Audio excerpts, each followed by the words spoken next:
influencing the case against him. Can a governor who's unelected sack a minister who's been chosen by the chief minister? This is a massive political story. It's breaking late this evening, and that's my top focus on the NewsTrack.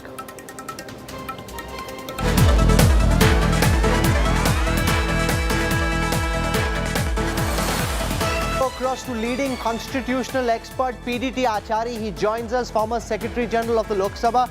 Mr. Achari, welcome. This is a massive political development.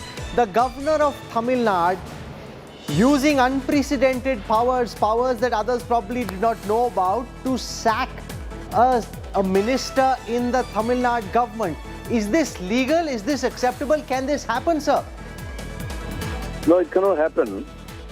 Because the governor cannot act independently on any of these matters. The governor can remove a minister from the Council of Ministers only on the advice of the Chief Minister. Because the minister is appointed only on the advice of the Chief Minister, and the governor cannot appoint a minister on his own. Therefore, while removing a minister, the governor needs to be advised by the Chief Minister, and only on the recommendation of the Chief Minister, the governor removes a minister. Otherwise not. The governor is not authorized or permitted by the Constitution to act in this manner. Rajdeep Sardesai is joining me. Rajdeep, here is India's top constitutional authority, expert on parliamentary law, saying this is not possible, it can't be done, and yet Governor R.N. Ravi, who's had multiple showdowns with the DMK government of Stalin, seems to have decided he has the power to sack the minister. You know, it's unprecedented. When I first read about it and I first got the breaking news, Rahul, a few minutes ago, I tried to think did it ever happen before? It hasn't. Now, you could argue there's always a first time, but the fact, Rahul, is the law is very clear. The Article 164(1) and the other clauses with regard to the role and responsibilities of the governor are very clear. And the Supreme Court in several cases has reiterated it, that the governor acts on the aid and advice of the Council of Ministers headed by the Chief Minister. Some kind of legal advice. No governor can go fire in this fashion by himself. He would have spoken to legal experts, thought these through, because if this gets struck down by the court, the governor of Tamil Nadu will be the laughing stock. Two very quick points, Rahul. One, imagine a scenario tomorrow where the President of India dismisses a member in the Narendra Modi cabinet without informing the Prime Minister. Could you ever imagine that scenario? It can't happen. But B, what the governor will probably say is, because in this particular case, the minister is accused of serious corruption and he has reason to believe that the minister in his present portfolio is obstructing the course of justice, and because the Chief Minister is not acting on it, he has chosen to act without consulting the Chief Minister. It creates a possible constitutional crisis, definitely, but that's the argument that the governor will make, that continuance of Senthil Balaji in the government of Tamil Nadu. But he doesn't have the power to do so. He doesn't. He doesn't have the power to do so. I can't decide that I want to do something just because I want to if I'm not allowed to do so. He's in a constitutional post. You see, I don't think he has, but remember, ministers shall hold office during the pleasure of the governor. He will try and interpret it to suggest that continuance of Senthil Balaji was in effect itself prima facie an illegal act, and therefore in his judgment he had chosen to do so. Where he is getting these powers under the Constitution is not clear. Who he has consulted before taking this decision is not clear. Clearly, on the balance of precedents, the Tamil Nadu government has a very strong case to suggest that the governor has directly intervened and crossed a certain Lakshman Rekha which Raj Bhavan is supposed to maintain, and therefore I think the governor will have a lot of explaining to do as to what is the basis on which he has taken this decision. He will obviously try and suggest because the charges are of serious corruption, therefore he has acted. I want to go across to Pramod Mathav, Bureau Chief in Tamil Nadu. Pramod, what are the charges against Senthil Balaji? Where is he at this moment? What is the governor's office telling you? Why have they taken this decision, which is completely unprecedented and quite shocking, frankly? Now, 3 days ago, he underwent coronary bypass surgery, and he has to be under treatment, and he is in Kaveri Hospital for the next 20 days. That is what the a recent update we got from the Kaveri hospital. There were like 4 blocks in his heart and it was actually cleared. That's what the doctor has also said. But currently now the governor is coming forward and saying that there are like various cases. The ED has also approached the Madras High Court where there is a case that is happening where the enforcement director has also earlier said that Senthil Balaji did not cooperate and that's the reason they had to go and arrest. But Senthil Balaji's wife is also contesting over there through an habeas corpus petition that the arrest itself was illegal. Amidst this, the governor claims that Senthil Balaji is trying to actually intervene with the investigation, and that's the reason so much like several cases, including cash for votes, cash for money case, and other cases are pending on his name. And that's the reason the governor says that he has been dismissed from the Council of Ministers. But we checked with the Council of Ministers website, and his name is clearly present over there without any portfolios. And I've been told just now that the Chief Minister has also reacted to this matter. The Chief Minister has said that the governor has no powers and DMK will face this legally. Okay, I want to go across to Anisha Mathur. She's our legal correspondent. Is there anything under any law which allows a governor to sack a minister? Is there any precedent for this, Anisha Mathur? Well, Rahul, this is something, in fact, that the precedent goes against, because if you remember the 1994 SR Bormai case, we had clearly said that the governor cannot dismiss an elected government. In fact, just last year when we saw a similar dispute coming in Kerala, when the then governor Arif Muhammad Khan had said that he has withdrawn the pleasure of appointment of then Finance Minister Ken Balagopal. Then also this issue had come up that can the governor dismiss a minister? Now, what Article 164 of the Constitution says is that the Chief Minister is appointed by the governor, but the ministers are appointed on the aid and advice of the Chief Minister. So clearly, so far, the legal precedents that have come up so far say that the Chief Minister has to recommend the removal of a minister by the governor. Of course, the action is taken in the name of the governor.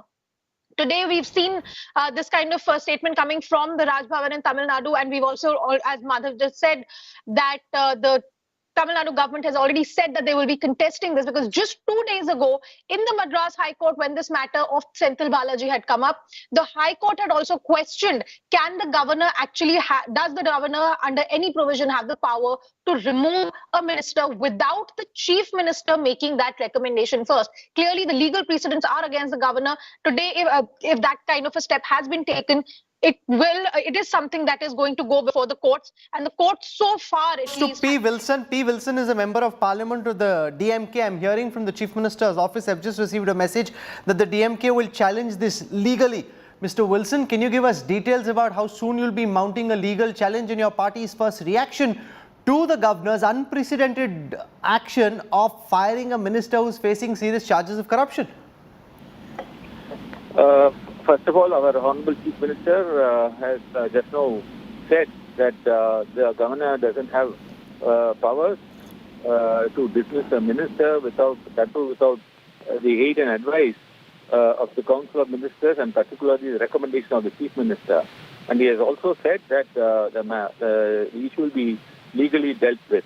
But first of all, you have to see, where does the governor derive this power to say like this? Where does he derive the power to issue such press release saying that I am dismissing a minister? Tomorrow, take a case where he will say I am dismissing all the ministers in the Tamil Nadu government. How can he say that? First of all, he has to act in accordance with the Constitution. So, such type of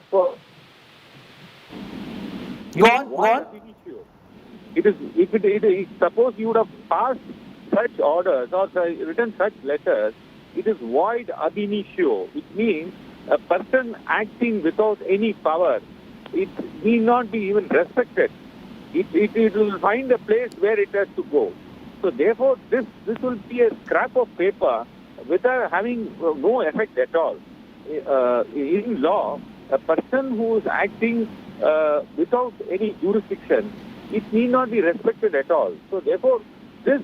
No, but what they'll try and refer to is Article 164(1) of the Constitution of India 1949, which says the Chief Minister shall be appointed by the Governor, another minister shall be appointed by the Governor on the advice of the Chief Minister, and the Minister shall hold office during the pleasure of the Governor. So while this has not happened, and there's always a first time for things to happen, Ravi can say that I'm using the provision that Minister shall hold office during the pleasure of the Governor.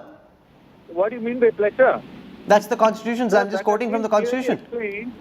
The pleasure has been clearly explained by the Supreme Court. It is under the aid and advice of Council of Ministers or under the instructions of the Chief Minister, so far as appointment of ministers are concerned. So pleasure means, it doesn't mean as per his whims and fancies. It can't be exercised according to his own understanding. So this is a constitution and his functions is traceable under the constitution. So therefore this the letter or a press release is of no use at all. It can be a scrap of paper. It need not be even acted upon.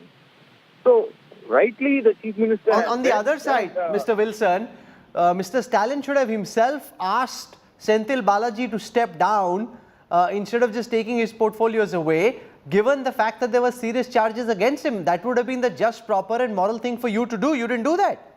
That is a different issue. You are asking me this pertinent question. I am answering to that. Thank you. No, but do you think that Senthil Balaji should have stepped down? Should his power? But that's the point. You see, the DMK MP, till it was about attacking the governor, he's happy to attack the governor, and then he cuts the phone, because the fact is Senthil Balaji was accused by Stalin of grievous corruption when Stalin was in the opposition and Senthil Balaji was in the AIA DMK. So this is a man who's had a long history of cases against him. Now that he's in the DMK, like any political party, sees nothing wrong with it, and now they're defending Senthil Balaji, a man they once attacked. But this is quite unprecedented. Make no mistake about it. I want to go across to Sarvanan from the DMK. He's joining us on this broadcast. Mr. Sarvanan, when do you intend to challenge this in the court? Where will this challenge be placed? The governor, referring to 164(1) of the Constitution, which says that a minister serves at the pleasure of the governor. Ravi can turn around and say that Senthil Balaji no longer has my pleasure. So, will the BJP keep quiet? Will the Prime Minister keep quiet? Tomorrow, if the President writes that I am dismissing the Home Minister because the situation in Manipur has not been brought under control, what will be the reaction of the BJP? Of course, the President is in a higher position, is in a better position, because she has been elected indirectly by the people of this country, whereas Governor is just a nominee. Does the Governor have the power? The Governor does not have the power. The BJP and the RSS cabal is trying to intimidate the DMK government in the state of Tamil Nadu. The Governor is acting in a clownish way. He is undermining the Constitution. The Governor preaches so much about Sanatana Dharma. He has to understand that we are not enforcing the laws of Sanatana here. From 1950, the Constitution is our Bible, the Constitution is our Gita, the Constitution is our Quran. Under which provision? The Governor is a mere rubber stamp. He is a puppet. He is an S-man under the Council of Ministers. He cannot do anything without the aid and advice of the Council of Ministers. Okay. If the government does not know this, or he is deliberately violating this, then he is committing an illegal act. He is acting against the Constitution. So what has this prompted?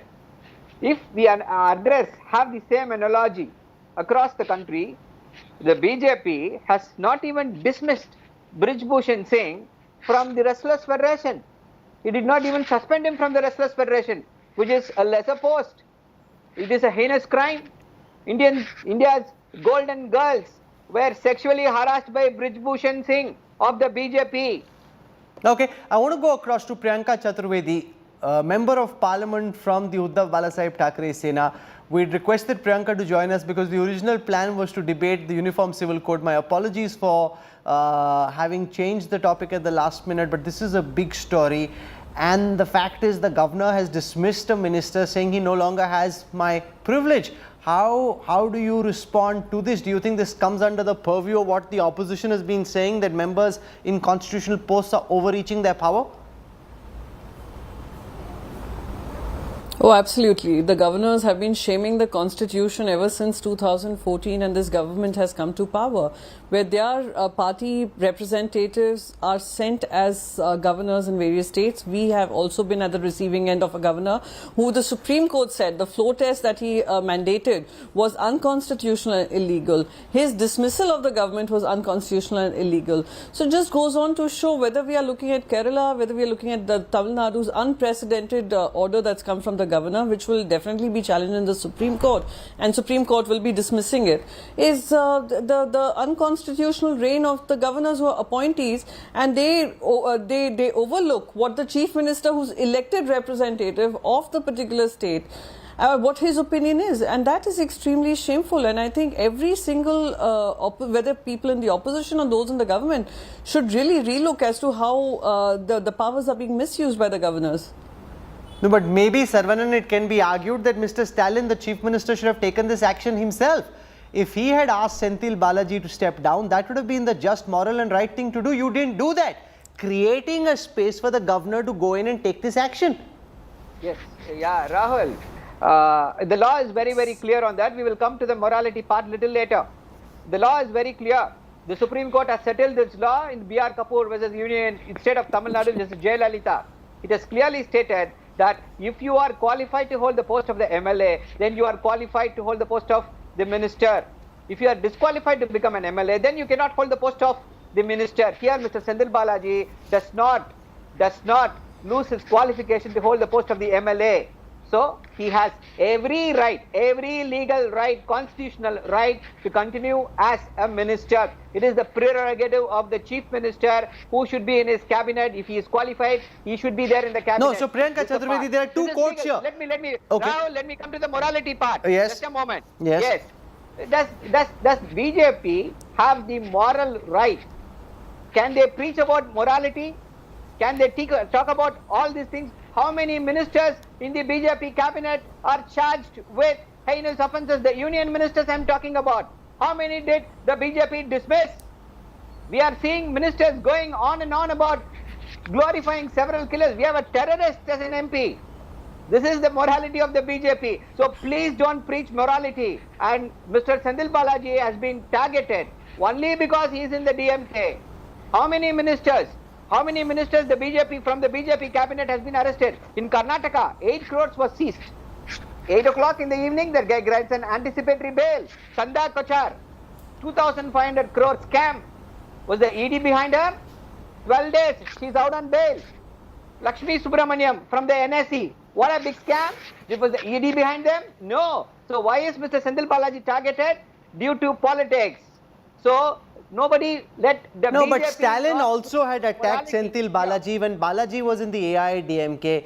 Priyanka Chaturvedi, do you think the chief minister's inaction in sacking the minister when he faced arrest and such serious charges creates a moral space for the governor to act? Legal space will be defined in a court, but in the court of public opinion, the DMK was shielding a minister who had serious charges of corruption, a man against whom Mr. Stalin himself had spoken when Senthil Balaji was in the AIADMK. Priyanka Chaturvedi. No, again, I actually quite agree with what the DMK spokesperson was saying, that this is a question of morality, public opinion versus the rule of law.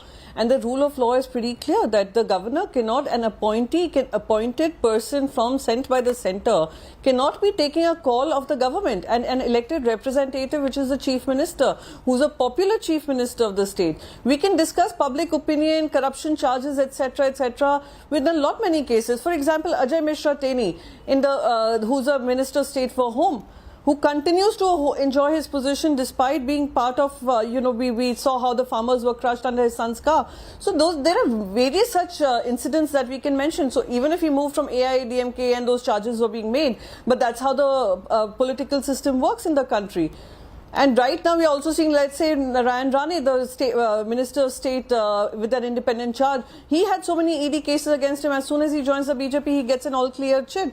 So all this is secondary. The first and the major question should be, should the governor be overstepping beyond his brief and acting like a political stooge of the centre rather than actually holding the constitutional morality that the chair gives to him? Okay, And I want to come back now to that Uniform Civil Code debate, which was originally meant to be our top focus. We stepped aside for that breaking news, but I want to come back to the politics over the Prime Minister pitching for a Uniform Civil Code, because now the opposition is divided. The Aam Aadmi Party has pledged in principle support to the UCC.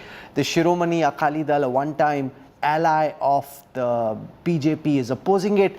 Priyanka Chaturvedi's party in principle wants a UCC, but they don't trust what the Modi government is doing. The Congress is playing wait and watch, and the question is whether this will become a big issue building up to the next year's general elections, where you've got majority sentiment on the one side against a lot of the minorities, and not just the Muslims, but the Sikhs, the Christians, the other Parsis, the other minorities on the other side.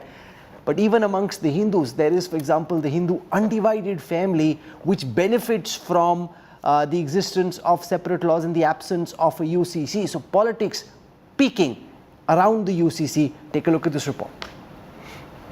आजकल हम देख रहे हैं कि uniform civil code के नाम पर ऐसे लोगों को भड़काने का काम हो रहा है।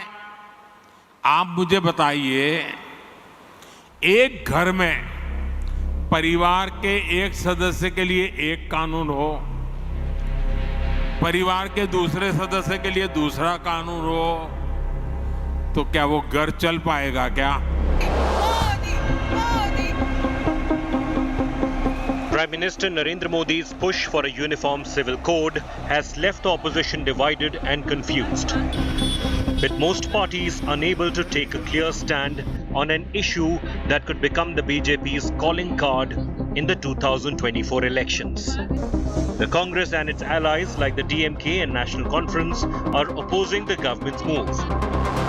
ये मुल्क डाइवर्स है, इसमें हर किस्म के लोग रहते हैं, हर मजहब रहता है, हर जबान के लोग रहते हैं, हर सोच के लोग रहते हैं, और मुसलमानों का अपना शरीयत लॉ है, उसकी तरफ भी इनको नजर रखनी चाहिए। इस पे बार-बार सोचें कि कहीं कोई तूफान न आए। ஆக மத பிரச்சனையை அதிகமாக்கி நாட்டிலே குழப்பத்தை ஏற்படுத்தி வெற்றி பெற்று விடலாம் என்று அவர் கருதி கொண்டிருக்கிறார். நிச்சயமாக உறுதியாக வர இருக்கக்கூடிய நாடாளுமன்ற தேர்தலில் பாரதிய ஜனதா கட்சிக்கு சரியான பாடத்தை மக்கள் வழங்குவதற்கு தயாராகிவிட்டார்கள். In Maharashtra, former BJP ally and current Congress partner Shiv Sena UBT backs a uniform code, but wonders if it will end up hurting Hindus.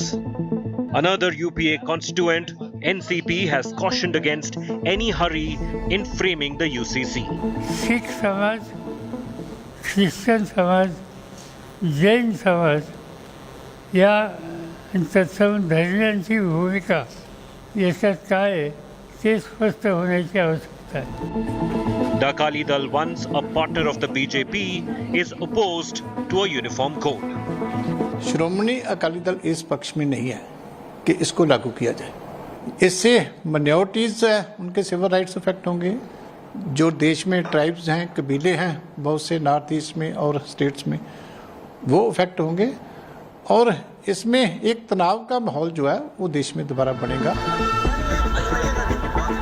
The Aam Aadmi Party is in agreement with the BJP on the need for a UCC, but wants consultations and consensus building. देखिए, सैद्धांतिक रूप से हम UCC का समर्थन करते हैं. Article 44, article 44 वो भी ये कहती है कि यूसीसी होनी चाहिए. Many political parties and groups representing the Muslim community have come out in the open to question the government's motive behind the proposal for UCC. Bharat के प्रधानमंत्री भारत की डाइवर्सिटी को, प्लुरलिज्म को एक प्रॉब्लम समझते. यूनिफॉर्म सिविल कोड की जब बात प्रधानमंत्री कर रहे हैं, वो यूनिफॉर्म सिविल कोड की नहीं बात कर रहे, वो हिंदू सिविल कोड की बात कर रहे. The BJP has hit back at the opposition, holding them guilty of giving a communal color to the whole issue. 140 crore जनता में एक समान है, और अगर एक समान है तो एक नीति होनी चाहिए सभी, और ये तो संकल्प भारतीय जनता पार्टी की रही है, और ये संकल्प संविधान में भी है. Bureau Report, India Today. You know, most people watching this broadcast would be of the view that it makes sense to have one law in one nation. That just in principle seems like the right thing to do, which is why it's also a part of the directive principles of our constitution. But it's never been implemented because of the various differences amongst different regions when it comes to laws on marriage, succession, birth, divorce, and various aspects of personal life. Is this the right moment? Is this an attempt by the BJP to try and whip up sentiment around this issue, given that this is one of their major ideological planks ahead of the 2024 elections? And will it become a major rallying factor before the next polls, because the opposition is clearly split? I want to go across to GVL Narasimha Rao, spokesperson of the BJP. He's with us on this broadcast. You saw Priyanka Chaturvedi a little while earlier, member of Parliament of the Rajya Sabha, deputy leader of the Uddhav Shiv Sena. Reena Gupta from the Aam Aadmi Party. Varis Pathan has taken out time on Bakar to join us. I appreciate that. And Sarvanan Annadurai from the DMK is still with us. So I want to go across to GVL Narasimha Rao first. I have here the 21st Law Commission report, came out in 2018 on the 31st of August, which says a uniform civil code is neither necessary nor desirable at this stage. It's a 185-page consultation paper which makes the point that a unified nation did not necessarily need to have uniformity of law.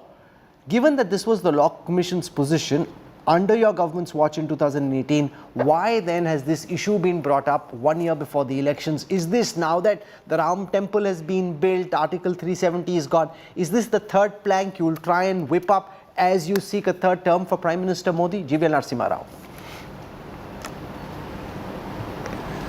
Rahul, good evening to you, all the panelists and all the viewers. There is nothing hidden about this. This has been a part of our political agenda for gender justice ever since the BJP was formed. And even in 2019 manifesto, we have clearly and categorically stated that we will work towards bringing uniform civil code. This was a part of our manifesto in 2019. So what we are beginning to do, what we are setting out to do is exactly what we have spoken about all these years. There is nothing keeping in mind 2024. And why is it for certain communities, uniform civil code or common personal laws are okay when they live abroad? When you live in the US, I don't see Varis Pathan or Owaisi or any of their relatives talking about Sharia law. But when it comes to India, it becomes obligatory. And in the same logic, they were trying to force continuation of triple talaq when countries like even Egypt, Bangladesh, then Pakistan, many of them have banned it decades ago, but they wanted even to persist that that injustice to women, Muslim women in India, in the name of a vote bank. So okay, let me get a word in from Varis Pathan, because in Bangladesh, in Pakistan, Malaysia, Turkey, these are Islamic countries, Indonesia, Sudan, Egypt, and in countries like America and in Ireland, the Uniform Civil Code is implemented and all citizens of those countries, including Muslims, follow the same law. So if Turkey, Bangladesh, Malaysia, Pakistan, Egypt, Indonesia and Sudan don't have a problem, why should Varis Pathan have a problem? Well, Rahul, first and foremost, Eid Mubarak and Happy Ekadashi to you, my co-panelists, your viewers and everybody. Now, coming back to the topic on the UCC, there is no need for the UCC as said by the Law Commission in 2018 itself. See, we have got independence in 1947. Since 70 years, we have been following the constitution given to us by Dr. Babasaheb Ambedkar. Constitution, there is an unfettered fundamental right enshrined under Article 29, 14, 25, 26. What will we do? Article 29 of the Constitution speaks about plurality and diversity, which are the basic structures of our Constitution. Will they remove that? In Nagaland, special status is given to the people there. BJP is sharing in alliance since last 2003 in Nagaland with the NPF. No, but let me ask you a very simple question, which is one of the key factors in the demand for UCC. Take polygamy. Why should men from a certain community be allowed to marry multiple times? Surely you don't think that that is acceptable. Why shouldn't there be gender justice? Multiple wives. Why should anyone be allowed to marry 1, 2, 3, 4, more than one wife? Canards. Rahul, these are lies and canards spread by the BJP against the Muslim, and I challenge GVL. Give me 10 names of Muslim men who have married 4 times. Sir, but it's allowed. It's a question of principle. You don't have. It's a question of principle, sir. But why should it be allowed? Principle. Why should it be allowed? Rahul, as principle, let me go a step further. There are my Hindu friends. I know many of our non-Muslim people. There are 2, 3, 4, 5. I don't want to name them. I don't want to say anything about them. There are. One of the film stars got married. But then Hindu law prohibits it. Himself and got married. But they have to follow the law of the land. Hindu law. No, because triple talaq was done away with. It didn't make much of a difference. There were concerns that there'd be a backlash from society. Priyanka Chaturvedi, you're a woman yourself and a woman's right activist. Why should men from any community be allowed to marry multiple times? The Uddhav Balasaheb Thackeray Sena is in a particularly tricky spot, because if you were with the BJP at this time, you'd be applauding the Modi government's decision to push for the UCC. This is what you actually want. So, firstly, we are in no tricky situation, and Shiv Sena has never shied away from sharing its opinion, whether it goes along with the opposition, goes along with its alliance, or it goes against its alliance. We've always spoken our mind. And as far as, in principle, Uniform Civil Code is concerned, we are very clear. If it ensures equality and justice irrespective of gender or religion, then we are all for it. We are all for ensuring that every, streamlining of the laws as far as we are concerned. There are multiple laws that are being, misused, misinterpreted, and even the courts have a tough time in judging cases which come in the purview of personal law. So that is why it becomes important. Whenever you need to weed out some I would say, laws which keep women away from, various other their rights, then it is something that needs to be done. If it's not being done by the society itself, it has to be done by the government. However, our question is of the timing. Our question is of a draft which is still not out there in the public domain. Law Commission has just about opened a conversation on this and has asked for feedback. Yet we are seeing BJP using it in its political rallies. And I must say just one point to Mr. Rao's opening statement, which said it has been part of a political manifesto where we believe in gender justice. Do you know Bilkis Bano would be crying listening to this right now? After what you'll have done to her, after her having won the hard-fought victory, you'll have released those people who, were punished for the heinous act done on her. Even the women wrestlers would be laughing at you right now, that they are asking for justice and no justice has been done to them. So please keep quiet on that gender justice bit. You all have been at the forefront of ensuring that women are shown their place in the patriarchal society that we continue to live in. So this sudden love for women and gender equality, etc., doesn't suit the BJP. So the timing, the intention is for all to see. If this was part of your political manifesto, you should have created a conducive environment from the first day of Prime Minister taking chair in 2014. Considering it's coming at the fag end 2023, clearly shows it's political in nature.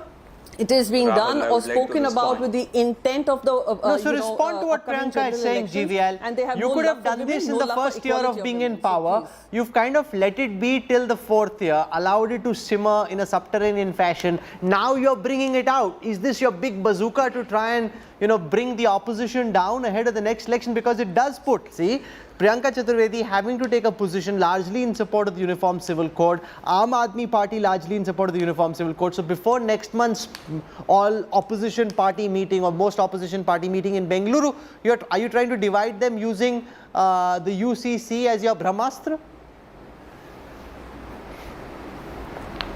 No, Rahul, I think there is a legislative calendar to the government, and it follows. We have a 5-year tenure to implement our legislative agenda. What to bring in first year, second year is entirely discretion of the government. And also there were some court cases pending in the Supreme Court, and you have heard court views only little recently. So certainly this is very timely, and we have this government, we have elected a president of India, a woman, a lady from the Adivasi communities. We have all the credentials. We ensured that triple talaq is no longer allowed in this country. We certainly have demonstrated our gender justice. And today Shiv Sena has changed its stripes. Today you have seen Hindutva bandying Shiv Sena is now has acquired Islamization. Reena Gupta from the Aam Aadmi Party, the Congress attacking the AAP for siding with the government on the Uniform Civil Code,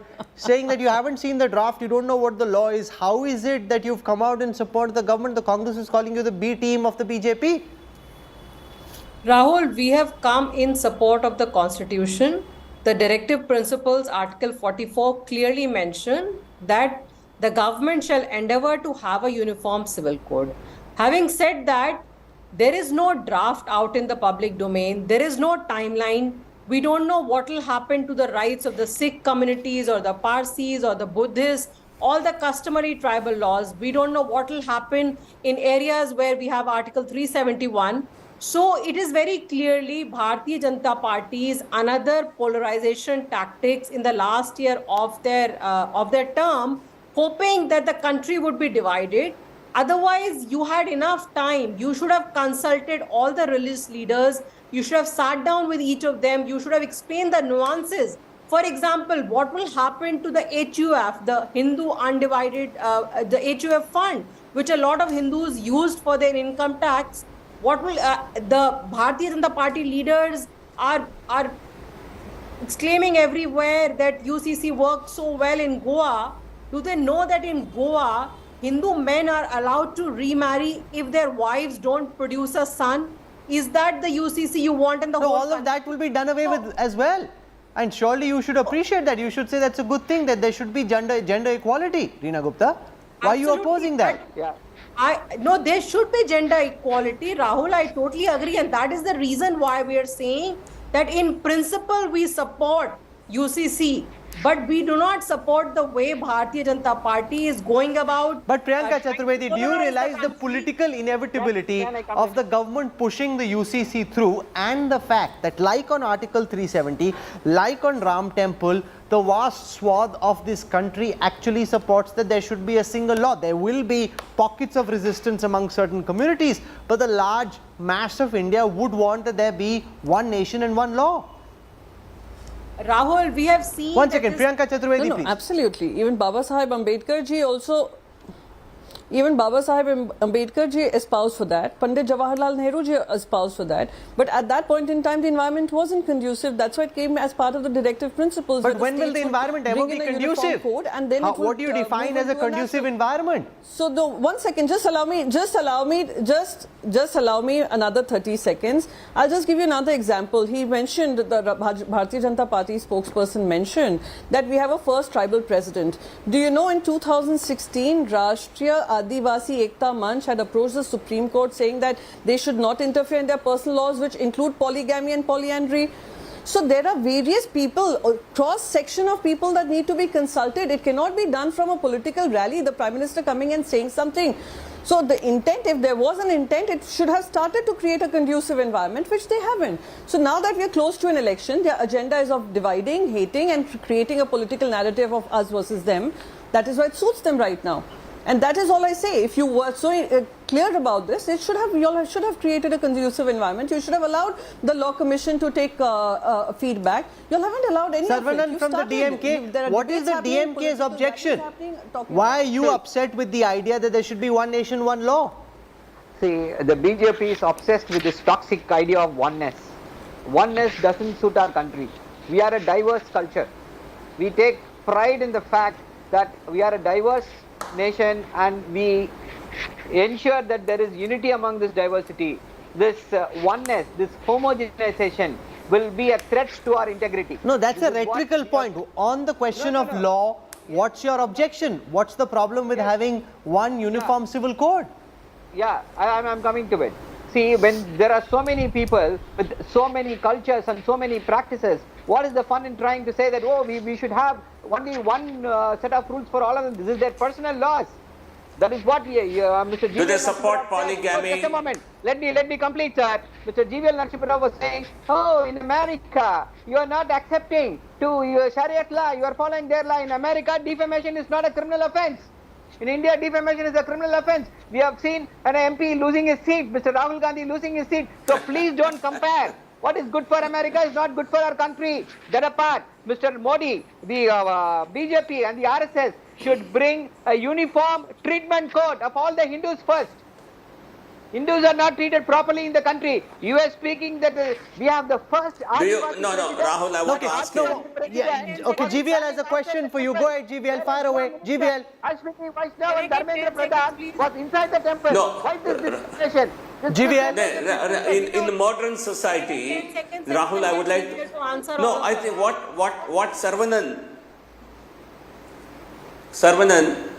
Miss Saravanan has a point, but I want to ask him. In Tamil Nadu, there may have been a tradition of polygamy, but would women of Tamil Nadu, if you ask them, would they support that such a polygamy should be allowed among Hindus? Or would Muslim women support polygamy as a practice because the Muslim personal law allows it today? What is DMK's view on polygamy? Please answer this. Is the RSS saying the only is way it not anti-women? Uniform civil code? Is this BJP stand? Is this the only reason why you want to bring uniform? No, please, no. This is one way, certainly. Yes, that is one part of it, certainly. Yeah, why the Prime Minister is not visiting Manipur? Certainly, that is one. I'm asking. Please answer about Tamil Nadu. Is DMK in favor of polygamy? To be spent on election rallies rather than finding out what's happening in Manipur. Mr. Saravanan, you are not answering the question. Let me put this question. This is a question that you should be answering very easily. I want to ask Waris Pathan, sir, the kind of apprehensions that were raised when the law against triple talaq was brought in. You go out and speak to women in Uttar Pradesh, speak to women in Bihar, speak to women elsewhere. They appreciate the fact that triple talaq is gone. That's not about politics, it's not about Hindu or Muslim, it's about gender justice, it's about ensuring that all genders are equal before law. That's something that, women, you may not appreciate it, but many women in your community actually do. Well, if Modi and BJP were so much serious about the gender justice and equality and the implementation of the UCC, what prevented them from getting in the last 9 years? Why were they waiting for? That is why I said that present UCC drama is the after effects of US visit of the Prime Minister when he was asked questions about by Sabrina and when Barack Obama gave an interview to the news channel stating that in India ethnic minorities are facing trouble, the Muslim minorities are in trouble. If these things are not taken care of, India will collapse. That is the after effect. And also they have come up with the what's UCC. The link? What's the link? Why? And you are talking about gender equality and triple talaq. What is the link? Very funny. Triple talaq time Modi said Muslim women are my sisters. What happens to Bilkis Banu? Why does he not talk about her? Why no justice to her? Why not the Zakia Jafri? Why our Muslim daughters want to go to school and study wearing hijab? But you please tell us whether you would want triple talaq back. Women, very good. But there are 20 lakh plus our Hindu sisters. GVL, listen, there are 20 lakh plus our Hindu sisters who are abandoned and deserted who are living in Vrindavan. Why Modi or BJP is not interested in taking care of them? Why only for the Muslims? That is why I say the implementation of the UCC is only with the malified intention. The target is to harass the Muslims at large and to see to it that rights are taken away. But this is not just about Muslims. Remember, there's opposition from the Sikhs as well. There's opposition from the Christians. There's opposition from Parsi community. They are misinterpreting Article 44. Article 44 says shall endeavor. Koshish karo. Not that कोशिश ही तो कर रही है सरकार. Every day since last 2 days I am listening कर रहे हो. How many centuries? The nation by misinterpreting the Article 44 of the Constitution. Kindly read Article 44 along with 39 also, GVL. Then you will come to know what is the basic structure, fundamental rights. No, but Priyanka Chaturvedi, the fact is there will never be a good time. This directive principle at some point in time, like with the Ram Temple, like with Article 370, someone needs to bite the bullet and get it done. Everybody says, yes, this is a good idea. Now you're linking it to the elections, you're linking, and of course politics is an inevitable part of what's at play. But there never is a good time between having gender equality across laws, equality around succession, around marriage, around divorce, around pregnancies being terminated. Having equal laws is better than not having equal laws, and there'll never be a good time, Priyanka. I tell you, I absolutely stand in agreement as far as the principles of bringing in a uniform civil code is concerned, and that was my opening comment. However, the timing I question simply because something that could have been achieved in 2019, at the beginning of 2019, when you came with such a massive mandate, Or you could have created, like I continue to say, you should have started the conversation on it. You should have brought in the various stakeholders. So today, if the Sikh community is protesting, they should have been brought on board. They should have been explained. You should be explaining the Christian communities. You should be explaining to the tribal communities what you're planning to do. You don't go up on a stage on a political rally and start making, comments about us versus them. And again, this is not being involving of all stakeholders. You're making this about Hindus versus Muslims. And that is where the principles of UCC are being absolutely, I would say, put to death on the altar of their politics. And that is the only point I'd like to make. And just one point with regards to what Waris Pathan said about Hindu women being abandoned. Hindu women being abandoned, they have the legal recourse to fight it out in the courts. And that is the beauty of reforms. Unfortunately, we don't have this in various other communities which should have reform from within. All India Muslim Personal Law Board should have looked at bringing in more reforms to make it gender. No, but they haven't, which is why Uniform Civil Code is the way to do it. We will have to create but something they haven't, madam. gender justice. But they haven't, which is why Uniform Civil Code is the one way of getting it done. They haven't. They haven't. That is exactly what I'm saying. The need for this and the discussion for this is happening because a lot of reforms that should have come from the society. But Reena Gupta, the fact also is that in Delhi it is politically expedient to support the UCC, which is what you've done. In Punjab, your party is facing flack from the likes of Shiromani Akali Dal for the manner in which Sikhs currently marry under the Anand Act, because there are various aspects of Sikh personal law which the Sikhs would like to continue with. And while in Delhi, it's the right thing to say that there should be a UCC, in many parts of Punjab, many in the Sikh community who voted for you in the last assembly election will not like this. So AAP also is caught in that bind. Rahul, we are very clear. We are saying we support the idea of UCC. However, we know that Bharatiya Janata Party in the past also with several of its acts and laws, like whether it's demonetization, GST, farm laws, has done all of them very hastily. Even now, the Law Commission has given only 30 days for comments, for getting comments from 140 crore people in this country. So this needs to be done properly. This cannot be an election jumlebaji. There needs to be a proper consultation with all the religious leaders, whether it's the Sikh community or it's a tribal community or it's the Parsis or the Jains. Everybody needs to be brought on board, and that is what we are saying. That you cannot do an election jumlebaji and say that we are bringing UCC. Nobody even knows what this UCC will look like, what is the draft, what is the timeline, how long it will take. So we need to bring everybody together. Okay. So we have said that we are in principle in support because the Constitution says that. No, so when you're saying in principle you're in support, you say that you're not in support of the Anand Act. You're not in support of the Sikhs being allowed to marry the way they currently do. That's what you're saying. No, what I'm saying is that the Sikh leaders need to be consulted with. There need to be nuances in the UCC. There needs to be a draft out there. Okay. But this is typical Bharatiya Janata Party tactics that you just try to polarize the whole country, and we are sitting on TV channels discussing UCC, whereas none of us know what the draft will look like. Okay, that's an important fact, because there is the idea of the UCC and then there is the practical reality. We don't know what the practical reality looks like because the draft law isn't out in the public domain. There is a consultation, which is what we kind of did over the last 30 minutes, a public discussion around the idea of the Uniform Civil Code. It will of course help if there is a draft which is put out, which lays out the specific contours. Make no mistake, this is also political. As we build up to the election, this is one of the core ideological planks. We've already seen with triple talaq, we've seen with Article 370, we've seen with the issue of the Ram Temple. They were pushed through because the BJP believed they were the right thing to do. They believed that they were in power, and they believed that this was the time, because there never will be a good time. We'll track all dimensions of the story very closely. I want to thank our guests. We're slipping into a break. When we come back, wreckage of Ocean Gate's Titanic tourist submersible retrieved near Canada. Possible human remains of 5 civilians who died also recovered. Details coming up on the other side of a quick break. Stay with us.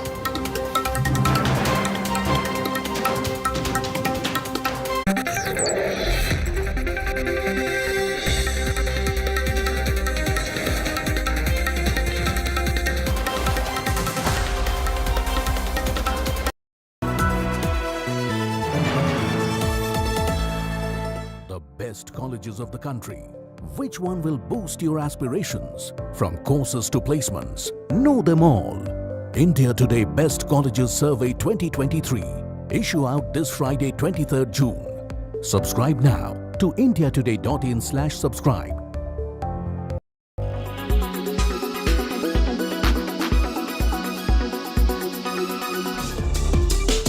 Snail mucin, mugwort, rice, Centella asiatica are all Cape Beauty favorites. Whether it works or not is always up for debate, but the world has really enjoyed relaxing in a Korean sheet mask to unwind, and they surely hydrate well for a Korean kind of a glass skin glow. The latest entrant, salmon sperm. K-Beauty has made it a super hot commodity. In the music video for Vegas, Doja Cat is seen smearing a face with a cosmetic stick. If reports are to be believed, this product was made from salmon collagen and salmon PDRN to enhance skin elasticity. It's really a polynucleotide, and what it does is it has an anti-inflammatory role, so it helps reduce inflammation in the skin. This is all because of the wound healing response, and so this is why it's become such a popular ingredient right now. K-Beauty, no doubt, is a cult favorite. Further enhanced by K-pop culture that is a big deal amongst Gen Z. BTS and Blackpink are all over the place, and if you notice, they emulate a certain aesthetic standard which just cannot be accidental. While the Koreans have skin that's definitely different from Indians, some basics of skincare remain standard across the board. Cleanse, tone, moisturize, and do not forget the sunblock. How simple is that? Korean people, there are about 5 to 6 skincare routine that we follow, which start from skin, lotion, essence, cream, eye cream. So basically, little effort is required to have a flawless skin. Yeah. To say that Koreans are too serious about their skincare would be a huge understatement. But through all their 10-step routine lies a simple philosophy: moisturize and hydrate well. In New Delhi, with Vaishnavi Harwar, Lifestyle Bureau, India Today.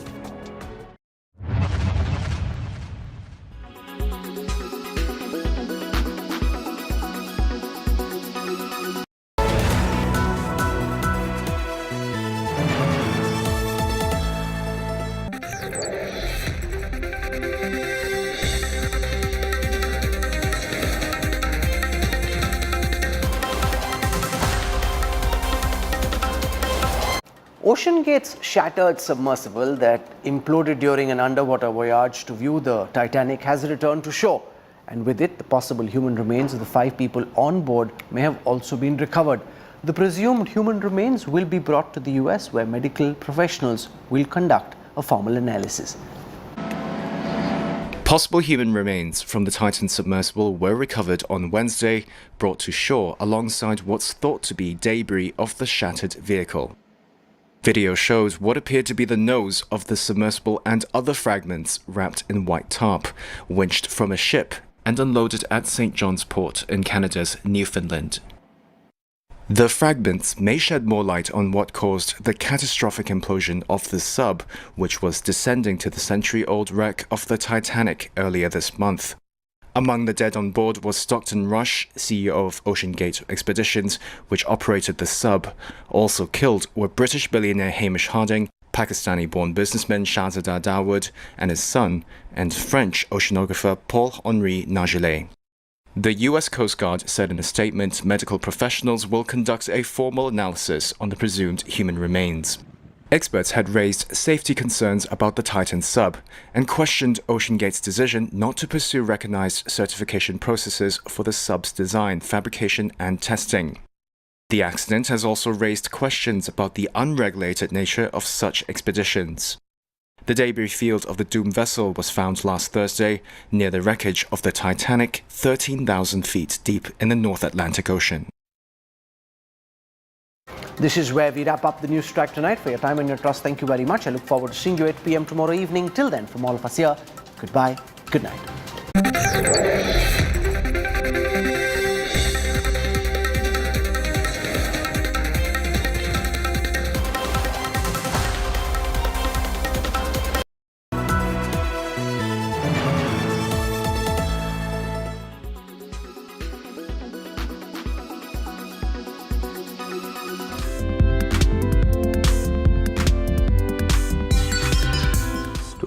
posted. Oh, we're rolling? Wait a minute. Story posted, WhatsApp sent.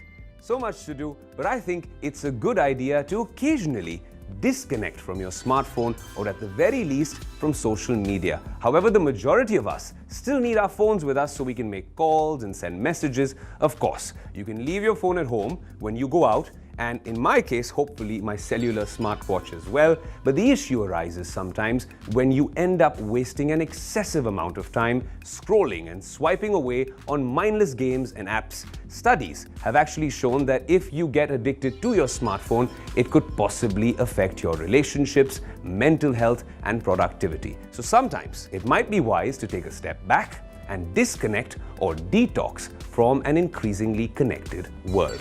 Ironically, technology comes to the rescue here in the form of apps that can aid the process. So we've compiled a special Tech Today list of these apps which can really help you digitally detox and break this addiction for you in a matter of a few clicks. An excellent all-around digital detox app is App Detox. Literally, you can choose which apps you want to limit using this very app. Then you can make specific guidelines. You can decide, for instance, how many times you can open a given app and what time of the day you want access to it. You can view your app usage and completely block particular apps. Cleverest. The goal of Cleverest is to assist you in segmenting tasks. It is simple and straightforward as a user experience. Set a time limit and maintain your focus for that length of time. If you do, your avatar will prosper and expand. The Pomodoro technique, which suggests dividing things into manageable portions to help you stay motivated and focused, is the foundation of this very app. Forest.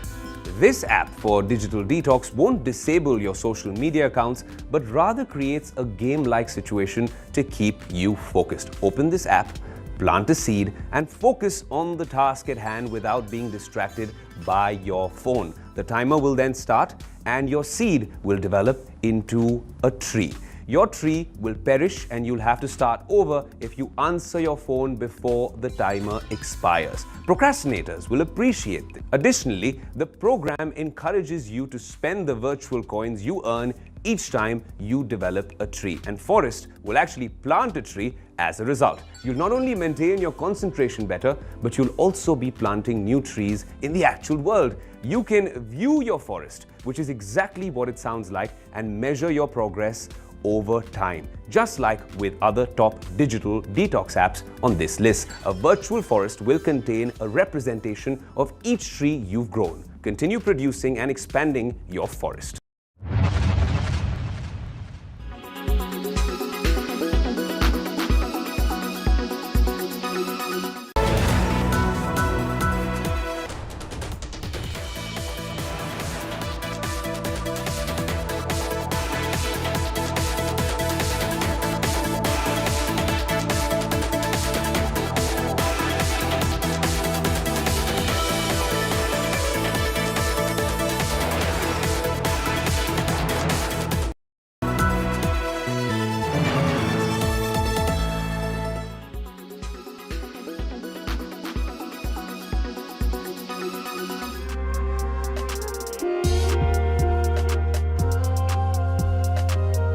If you travel towards these Western countries, European countries, it's crazy how people they are involved in yoga.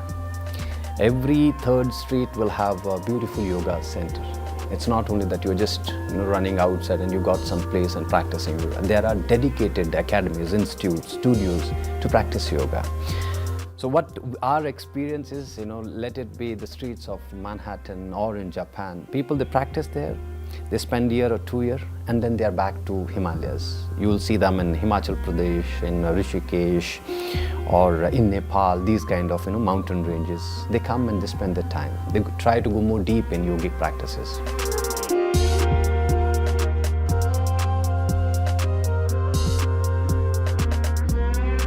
In my early educational days, I was a little boy and I was very lost. I didn't know where to turn, I didn't know what to do, I didn't know who to believe. So I always wondered why I was here I knew I was here for a specific reason.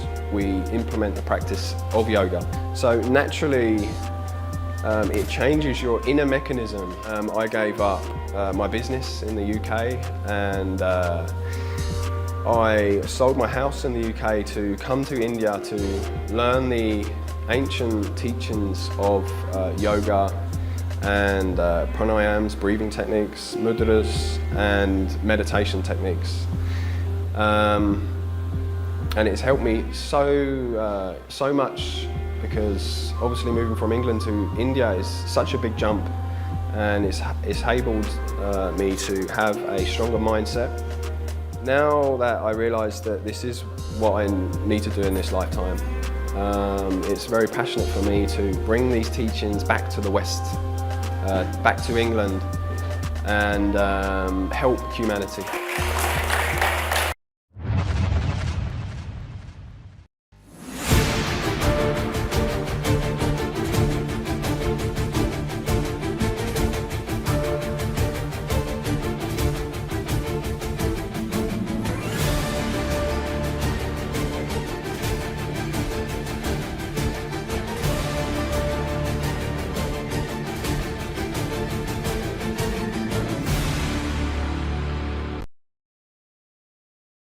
Weather forecast now. Delhi, maximum 38 and minimum 26 degrees. Mumbai, maximum 29 and minimum 26 degrees. Kolkata, maximum 35 and minimum 26 degrees. Bangalore, maximum 27 and minimum 22 degrees. Chennai, maximum 36 and minimum 29 degrees. Hyderabad, maximum 32 and minimum 24 degrees.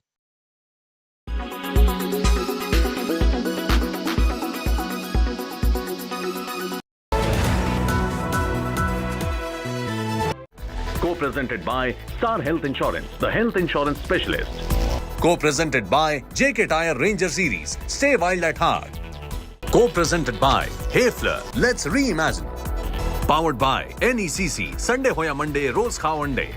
Co-powered by Watcho OTT, Super App. One hai to done hai.